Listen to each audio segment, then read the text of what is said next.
Ano nga, bantayan mo muna. Lapitan ko lang yung ibon. Ano? Ay, lumipad siya.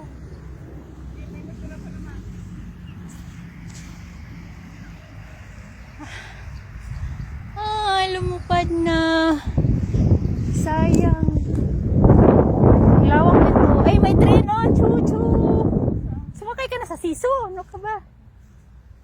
May bayad din ba siya? Hala kang may bayad. Maglalaan.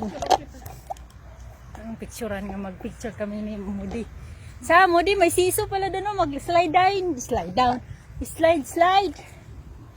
Ang ganda pala dito. Yan kami naglakad ko gabi oh. Yan lang kami nagpunta siya. Naglakad kayo. Sige, maglakad lang kayo. Kasi maglakad din kami ni Moody. Ay, ito na mag-picture tayo pa siya na. Dali. Takas na natin to, dali. Bilisan mo. Kasi narating na tayo ng kukuang. Ayun na siya. Ayun lang siya. Ay, bahala siya. Tara na, bilisan mo. Para makahabol na tayo sa ano. Sa Moody, Dodi. Dito tayo. Naka-on ba to? Baka hindi naman.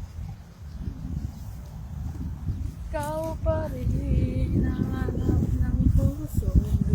Ang ganda. Sobrang ganda dito, guys. Yung ibon, oh. Wala sila sa mga tayo. Ito ba? Panira ng view. Grabe siya. Panira ng view. Ganun na ba siya kapangit? Bas niya, grabe ko ba siya? Panira ng view. Ang ganda kaya Rhea. Ala, maraming ibon. Ayan ang ibon. Moody, Sophie. Siya.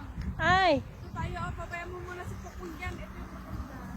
Sige, mag-picture tayo dito. Check muna tayo. Hindi na natin isama si Moody Dodi. Maganda pala dito. Check muna dyan. At tama ba siya mapiran na resort? Ayan. Parking muna natin si Moody. Ano ka ba? Ano yung pagkarakit? Ayan. Maganda? Oo. Ito yung ano namin, guys. Ang lawak dito. Ayan, oh. Friend mo ba ako? Wala pa. Saglit lang. Ayan, di ba? Ganda. Sobrang ganda. Wag po na ba siyang? Nagmamadali naman to. Di ba, Moody? Para pag tinawag tayo ng kukuha mo, di nakapicture na tayo mag-live doon. Sige na nga. Bilis na.